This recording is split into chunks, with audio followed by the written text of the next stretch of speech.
Bethanians, welcome once again to Bethany Virtual Cafe. This Sunday is the 18th Sunday in Ordinary Time, Year B.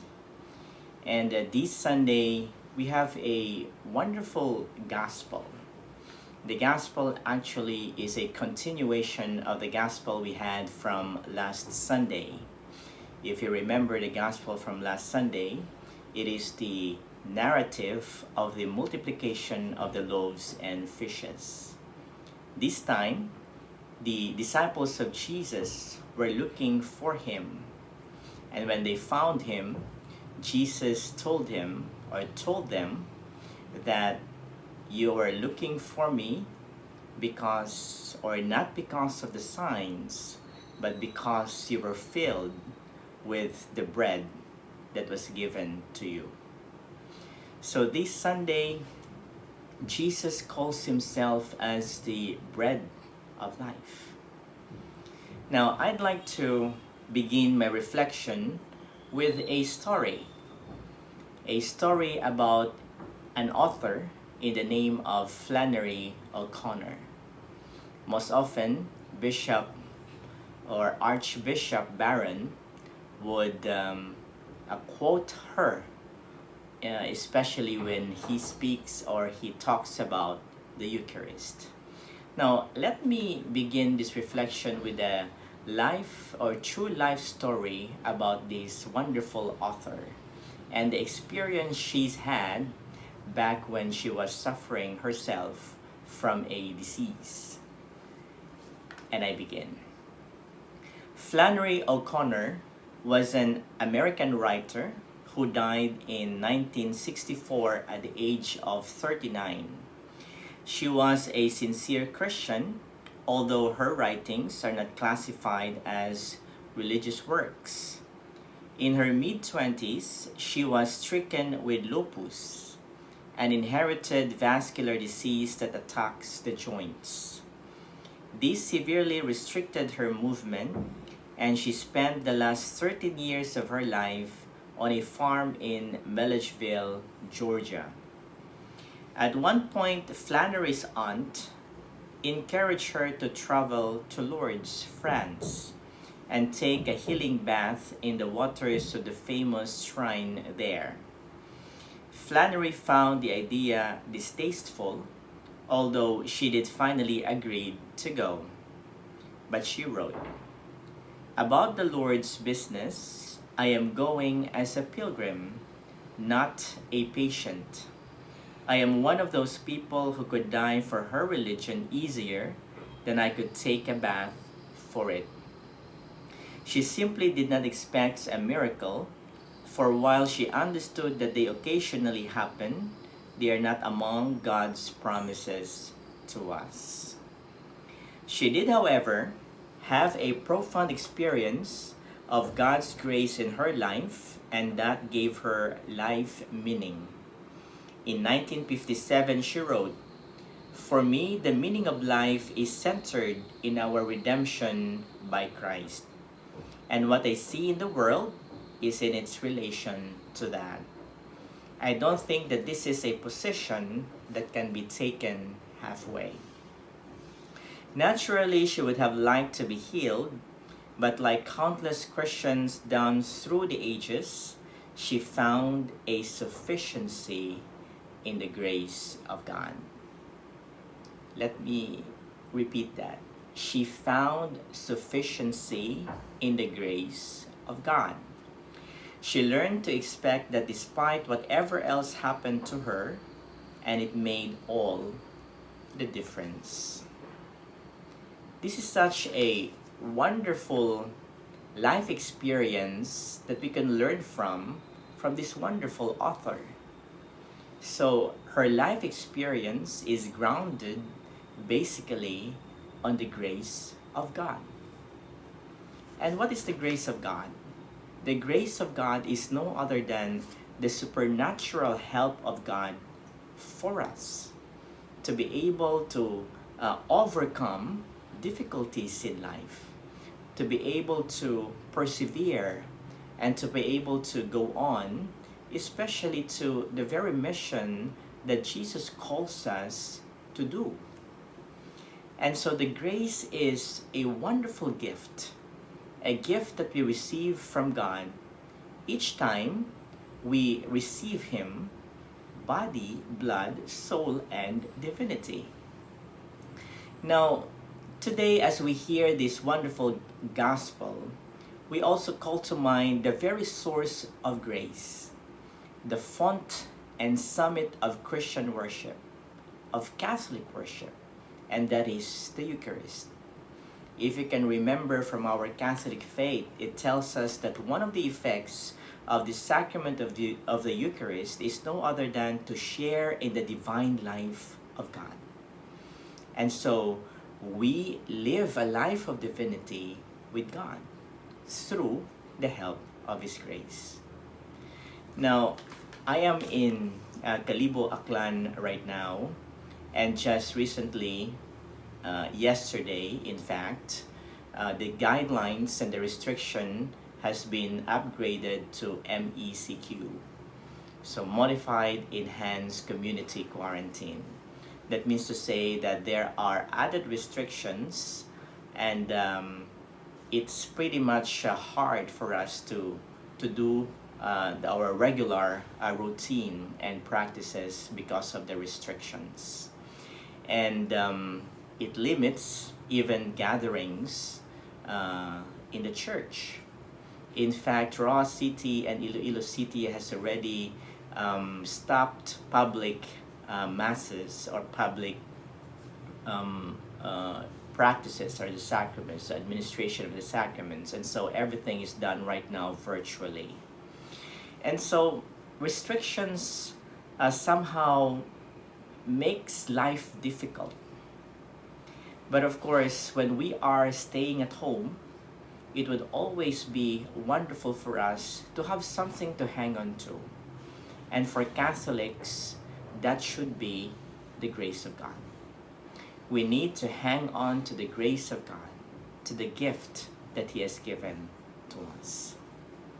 Now, there is this pastoral letter from Cardinal O'Malley. Back in the time, he wrote a pastoral letter entitled Jesus' Eager Desire, Our Participation in the Sunday Mass. Now, in that pastoral letter, he underscored 10 reasons why we participate at Mass.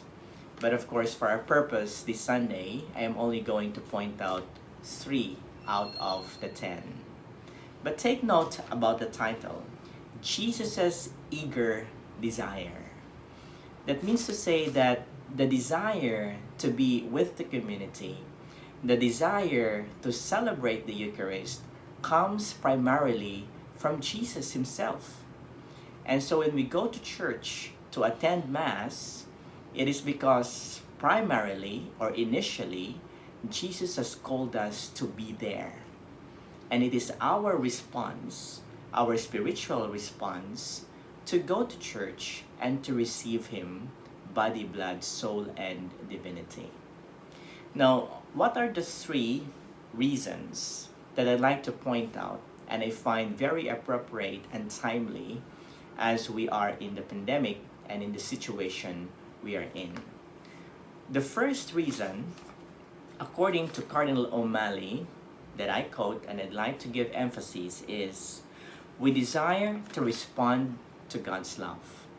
So our attendance and coming to church, especially to receive the Eucharist, is our response to the love of God. Again, this is a response because initially, the acts of love comes from Jesus Himself. We are responding to that love of Jesus. Now, Cardinal O'Malley exhorts in that pastoral letter, the word love in English, particularly today, has been stripped of much of its beauty and meaning. It often is reduced to a feeling. And so feeling, we could not reduce love to a feeling. At times, people would say love is a feeling. But as you can see, feeling is unstable. Today, we may feel good. tomorrow, no. Or today we may feel joyful, but tomorrow we may feel sorrowful or maybe sad. And so love is not like that. Love must not be reduced simply to a feeling. And a further quote, O'Malley. In Greek, there are 7 words for love, and the word for the love of God has for us, agape, connotes action, a self-gift. The love we want to have for God is a self-gift in return of our time, energy, worries, hopes, and joy.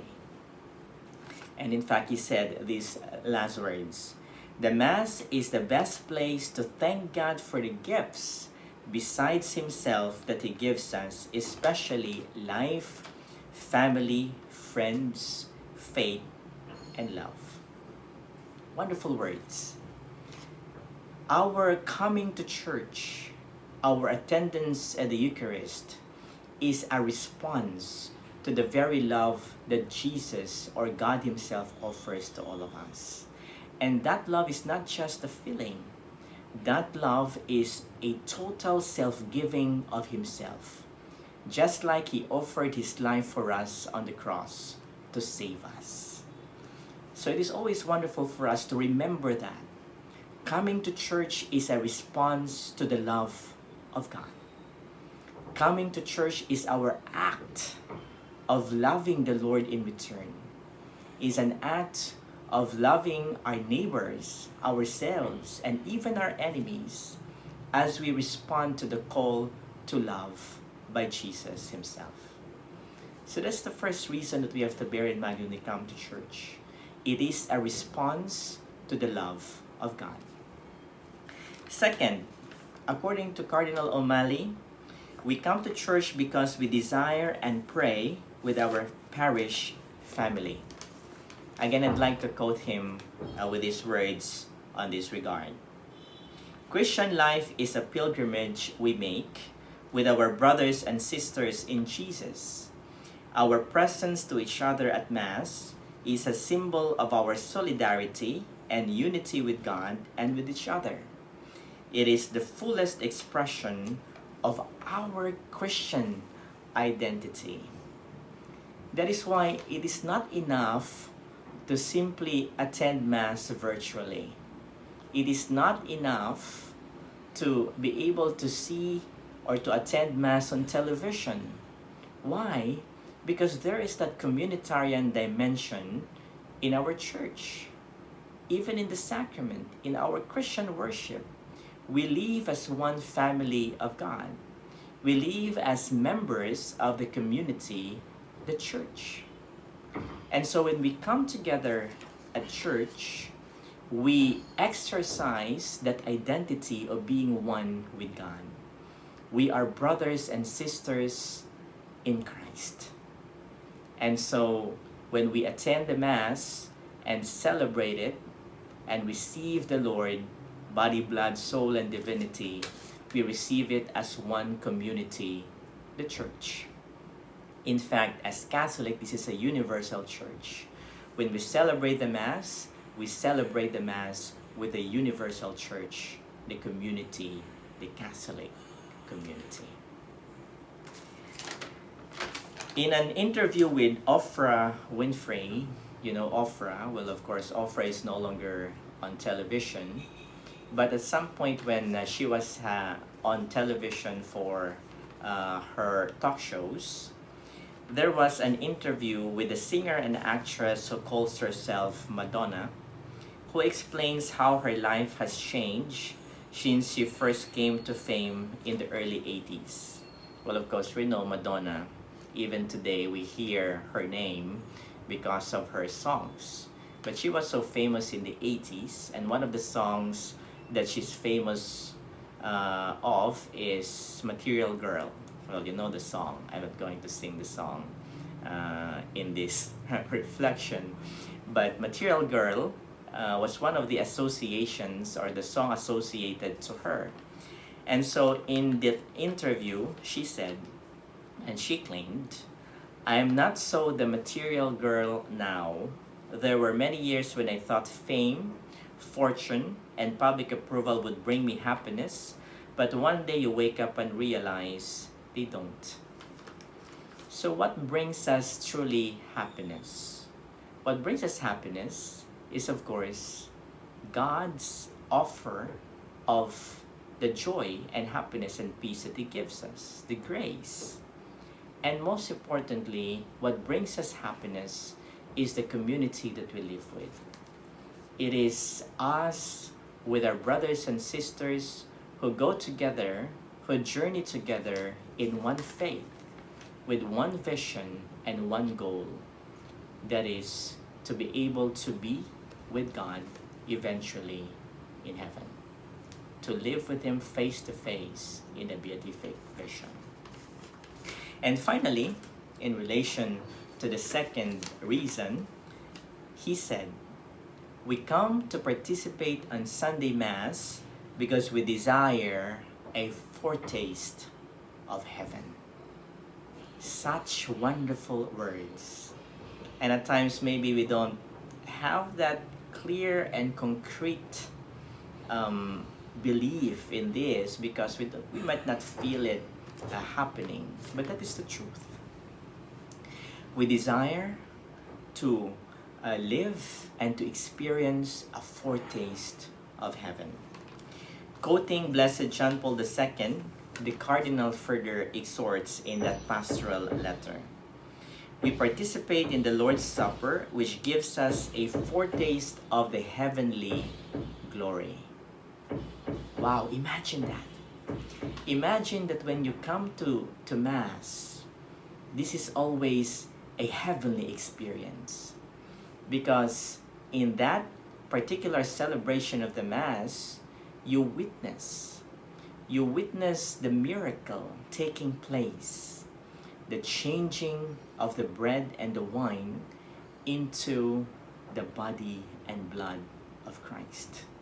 And this is not something symbolical.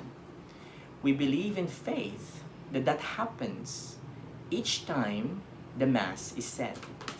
Each time we come to Mass, we desire a foretaste of heaven.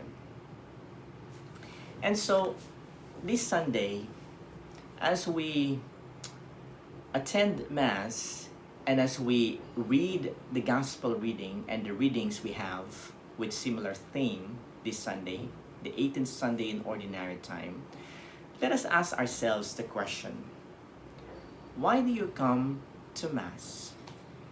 Well, right now, because of the pandemic, we are restricted. There are only a certain percentage, or maybe nobody is asked to attend public Masses, but only virtually. But think about the reason. Why do you come to Mass on Sunday? Or why do you come to Mass every day? Maybe you could tell your kids, you could talk to your family at table, and when you have the opportunity to reflect on this Sunday's theme. Why do you come to Mass? What are your reasons for coming to Mass? Is the Mass still relevant to you in your Christian faith? And how do you think the Mass is able to help you? How are you able to be helped by the grace you receive from the sacrament of the Eucharist? Now, in addition to our reflection this Sunday, I also would like to incorporate images. Images that would help us identify ourselves with the Gospel passage and the main theme each Sunday, something that we can hang on to and we can relate to. So this Sunday, our image is the bread. This is the host, the unleavened bread that the priest use or the priest consecrate during Mass. The bread is a symbol. The bread represents the very body of Jesus. But as we look into the bread, of course, it could mean two things. It could be the material bread, just like ordinary bread that we receive or we eat. And that bread brings nourishment to our bodies, satisfaction to our hunger. And so it provides us material or physical nourishment. But another provision of the bread, which Jesus in fact calls himself in the gospel as the bread of life, is a provision to our spiritual life. So it nourishes us spiritually. And I think that in this time of the pandemic, all the more reason that we have to nourish our spirit. We have to nourish our spiritual life, because our spiritual life would help us overcome the difficulty of the pandemic, the difficulty of staying at home, the difficulty of being restricted, and the difficulty of having all this stress, anxiety, and worry in our minds as we shelter in place or as we stay at home. So when you are at table today, remind your kids, and maybe you can teach them, the food that you eat at table is the bread. It is the bread that God provides for all of us. Through God's grace, you're able to have food at table. But as you are nourished by the physical food you receive at table, remember and be reminded of the spiritual food that Jesus offers each time you receive the Eucharist. And so, as Cardinal O'Malley puts it, to remind us of our attendance and participation at Mass, we come to Mass because we desire God's love. We desire to respond to God's love. We come to Mass because we desire to be with our community, with our brothers and sisters who are there celebrating with the entire universal church, the Catholic Church. We come to Mass also primarily because we desire a foretaste of heaven. So, fellow Bethanians, spread the word. Spread the word. Tell the word. Tell your brothers and sisters that Jesus truly is the bread of life. Till next time, Bethanians. God bless.